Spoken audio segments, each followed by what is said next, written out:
नमस्ते।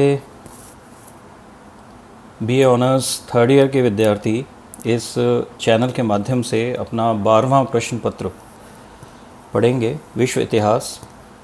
और आप सभी इस चैनल को सब्सक्राइब करें ताकि आपकी आगामी कक्षाओं के लिए जो वीडियो अपलोड किए जाएंगे उनके नोटिफिकेशन आपको तुरंत मिल जाएंगे।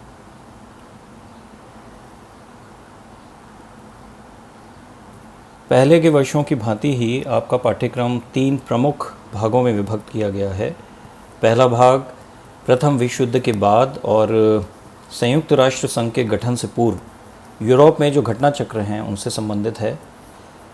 दूसरे भाग में संयुक्त राष्ट्र संघ की बात है और द्वितीय विश्व युद्ध के बाद जब विश्व 2 ध्रुवों में बंट गया और उनके मध्य शीत युद्ध प्रारंभ हुआ, तो ये शीत युद्ध क्या था और इसके क्या परिणाम निकले। तीसरे भाग में एशिया के इतिहास की बात की गई है, जिसमें चीन की क्रांति भी है 1949 की। इसके अलावा एशिया के विभिन्न हिस्सों में राष्ट्रवाद का उदय और इज़राइल का एक नव राष्ट्र के रूप में उदय। इज़राइल जब राष्ट्र बना तो उसके बाद किस प्रकार इज़राइल और अरब देशों के बीच संघर्ष प्रारंभ हुआ, यह भी हम इस भाग में पढ़ेंगे। आपका जो पहला टॉपिक है वो पेरिस शांति सम्मेलन है। पेरिस शांति सम्मेलन की आवश्यकता क्यों पड़ी? आप सभी जानते हैं कि 2 प्रमुख युद्ध आधुनिक विश्व में हमने देखे हैं जो विश्व युद्ध के नाम से जाने जाते हैं। प्रथम विश्व युद्ध की समाप्ति के बाद जब शांति की स्थापना का प्रश्न आया और ये तय करना था कि किस प्रकार सेटलमेंट्स किए जाएंगे, जिन लोगों को क्षति हुई है उन्हें मुआवजा किस प्रकार दिया जाए, इन सारी बातों को लेकर जो वार्ताएं होनी थीं वो पेरिस शहर में हुई और मित्र राष्ट्र और उनके प्रतिनिधि वहां जुटे और उन्होंने आपस में विचार विमर्श कर एक शांति मसौदे को तैयार किया। ये सारी प्रक्रिया पेरिस शांति सम्मेलन के नाम से जानी जाती है। अब जैसा मैं प्रथम विश्व युद्ध की बात कर रहा था, यहाँ एक पंक्ति लिखी है कि इसके सही आंकड़े कभी ज्ञात नहीं होंगे। ये इसलिए कहा गया है क्योंकि विश्व युद्ध के दौरान यूरोप की सभी संस्थाएं युद्ध में झोंक दी गई थीं और उनके अधिकारी युद्धरत थे, तो जो उनका सामान्य कामकाज था वह करना संभव नहीं था और आंकड़े इकट्ठे करने की और उन आंकड़ों का विश्लेषण करने की जो सामान्य प्रक्रियाएं हैं वे भी नहीं हो रही थीं। तो बाद में जब इस काल का इतिहास लिखा गया या इस काल के बारे में जो भी सूचनाओं की आवश्यकता पड़ी, तब इस समस्या का सामना करना पड़ा कि या तो सूचनाएं अपर्याप्त थीं, अस्पष्ट थीं या फिर वे अतिशयोक्तिपूर्ण थीं, जिसमें बढ़ा चढ़ाकर नुकसान को बताया गया था। विश्व युद्ध का हर दिन भीषण था, पर कभी कभी ये नुकसान बहुत ज़्यादा होता था। जैसे 1 जुलाई 1916 का उदाहरण यहाँ दिया गया है, जब एक दिन की लड़ाई में ब्रिटिश फ़ौजों को अपने 57,000 से ज़्यादा सैनिकों की हानि उठानी पड़ी थी। इस युद्ध में बड़ी संख्या में लोग घायल हुए और 77 लाख से अधिक या तो युद्धबंदी बनाए गए या फिर उनका कुछ पता नहीं लगा। तो इस प्रकार इस युद्ध के दौरान विश्व का हर देश, आबादी का हर हिस्सा किसी न किसी रूप में प्रभावित हुआ था।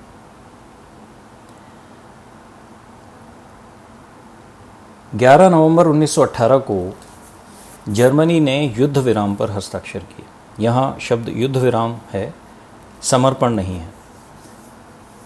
तो ये जो हस्ताक्षर हुए ये एक रेल वैगन में करवाए गए और इसके बाद सभी देशों ने लड़ाई बंद करने का फैसला किया।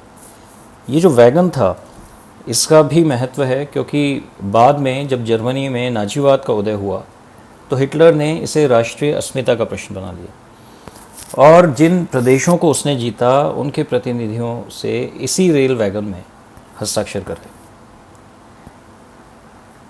तो 11 नवंबर 1918 को जब युद्ध विराम लागू हुआ, लड़ाई बंद हुई, उसके करीब 2 महीने बाद 18 जनवरी 1919 को पेरिस में विभिन्न देशों के प्रतिनिधि जुटे और ये प्रतिनिधि मित्र राष्ट्रों के राष्ट्राध्यक्ष थे या उनके सहयोगी राष्ट्रों के राष्ट्राध्यक्ष थे और उन्होंने शांति की जो भी शर्तें हो सकती थीं, शांति का जो भी तरीका हो सकता था शांति स्थापित करने का, उस पर विचार विमर्श शुरू किया। अब देखिए, इस स्लाइड में आपको एक तालिका दिखाई जा रही है। इसके पहले हिस्से में जो मित्र राष्ट्र हैं या उनके सहयोगी राष्ट्र हैं, उनकी फ़ौजों ने जो नुकसान उठाया उसका विवरण दिया गया है। आप देख सकते हैं कि इसमें सबसे ज़्यादा नुकसान रूस ने उठाया था। दूसरी तरफ जो केंद्रीय शक्तियां थी, जो चारों देश केंद्रीय शक्तियों से संबंधित हैं, उनके द्वारा उठाए गए नुकसान की बात है। और अंत में इन दोनों मोर्चों ने संयुक्त रूप से जो नुकसान उठाया, जो सैनिक हताहत हुए या घायल हुए अथवा जिनको बंदी बना लिया गया या युद्ध में लापता घोषित किया गया, उनकी संख्या यहाँ दी गई है। और आप देख सकते हैं कि इस संख्या से युद्ध की भयावहता किस प्रकार दिखाई देती है।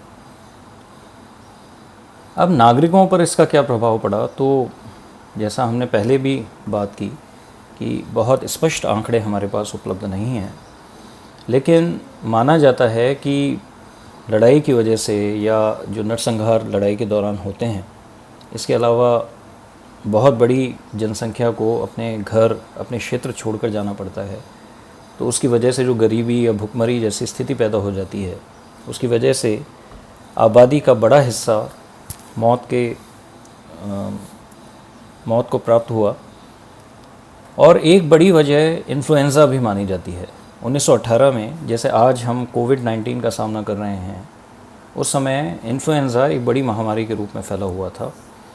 और जब युद्ध विस्थापित एक स्थान से दूसरे स्थान पर जाने के लिए विवश थे, तो वे अपने साथ इस महामारी को लगातार फैला रहे थे। माना जाता है कि इसकी वजह से भी काफ़ी नुकसान यूरोप को उठाना पड़ा।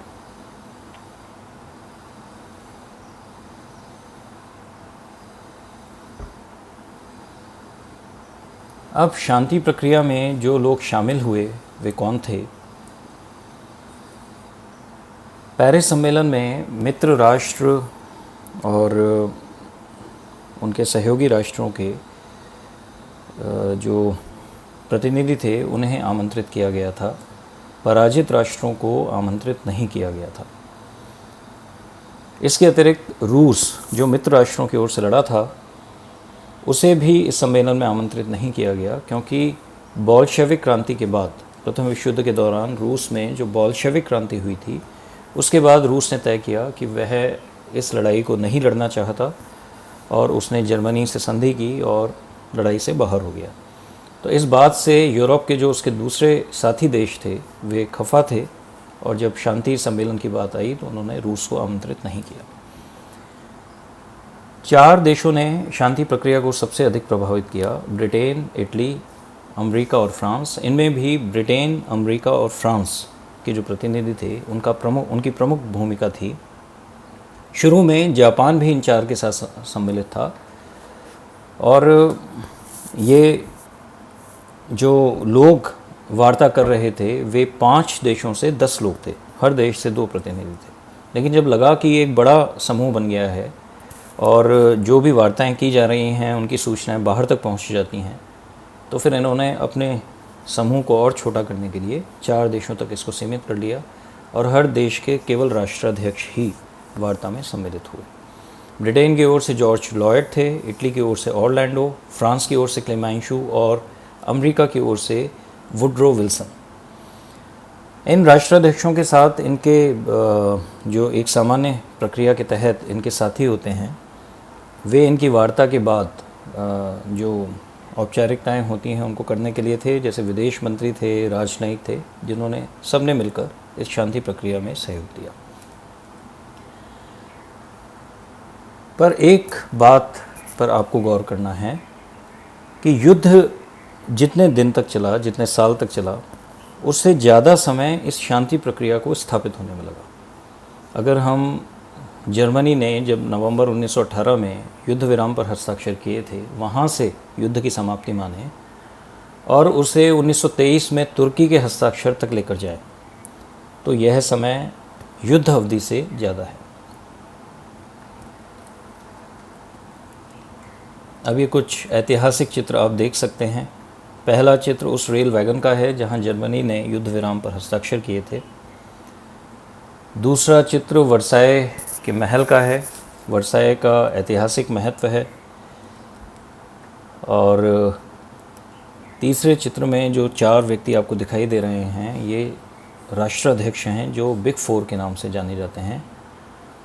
और एक कार्टून आपके समक्ष है जिसमें दिखाया जा रहा है कि शांति की जो शर्तें थीं वो किस प्रकार जर्मनी को मानने के लिए बाध्य किया गया।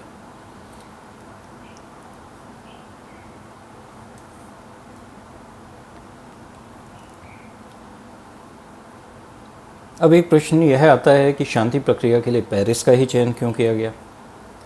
तो फ्रांस इस लड़ाई में लगातार लड़ा और उसकी सीमाएं भी जर्मनी से मिलती थीं और फ्रांस को इस लड़ाई में बहुत नुकसान उठाना पड़ा। ये नुकसान केवल जनहानि के रूप में नहीं था बल्कि आर्थिक क्षति भी थी। कहा जाता है फ्रांस का जो युवा वर्ग है उसका 1/4 भाग इस युद्ध में समाप्त हुआ। इसी प्रकार वह अपने प्राकृतिक संसाधनों का दोहन नहीं कर पा रहा था। कारखाने या अन्य जो आर्थिक गतिविधियों के केंद्र हैं वे बंद पड़े थे। तो फ्रांस की स्थिति मुश्किल थी, लेकिन इसके बावजूद भी उसने युद्ध में अपने कर्तव्य का निर्वहन किया और यूरोप में एक हीरो के तौर पर उभरा। तो जब शांति वार्ता के लिए स्थान के चयन की बात आई तो फ्रांस में पेरिस का नाम सबसे पहले था। एक अन्य कारण ये था कि जर्मनी या जो अग्रेसर्स थे उनकी वजह से कुछ देशों में वहाँ की जो सरकारें थीं उन्हें निर्वासन में कार्य करना पड़ रहा था। जैसे उदाहरण के लिए यहाँ चेकोस्लोवाकिया और पोलैंड का नाम दिया गया है। निर्वासन के दौरान इन सरकारों के कार्यालय भी पेरिस में ही थे, तो उनका वार्ता में सम्मिलित होना काफ़ी आसान था। जो लड़ाई चल रही थी उसके लिए जो वॉर ऑफिसेस बनाए गए थे उनमें से अधिकांश के जो लोकेशन है वो पेरिस ही थी। और युद्ध समाप्ति के लिए जब बात की जा रही थी तो जितनी वार्ताएं थीं वो उनमें से अधिकांश पेरिस शहर में ही हुई। तो इन सब जो फैक्टर्स हैं इनके चलते हुए पेरिस को शांति सम्मेलन के लिए उपयुक्त जगह माना गया। हालांकि कुछ इतिहासकार मानते हैं कि यह चयन बहुत बुद्धिमत्तापूर्ण नहीं था, क्योंकि फ्रांस में लोग आक्रोशित थे। इतने बड़े पैमाने पर नुकसान देखकर वे जर्मनी की प्रति घृणा से भरे हुए थे। और जब वार्ताएं हुई तो वे वार्ताएं बहुत अधिक तर्कपूर्ण या न्यायोचित नहीं हो पाईं, क्योंकि जन आक्रोश ने, जैसा एक इतिहासकार हैं उनके शब्दों में, जन आक्रोश ने जो वार्ताकार थे उनकी सोचने की शक्ति को कुंद कर दिया। तो यहाँ इस कक्षा को हम विराम देते हैं।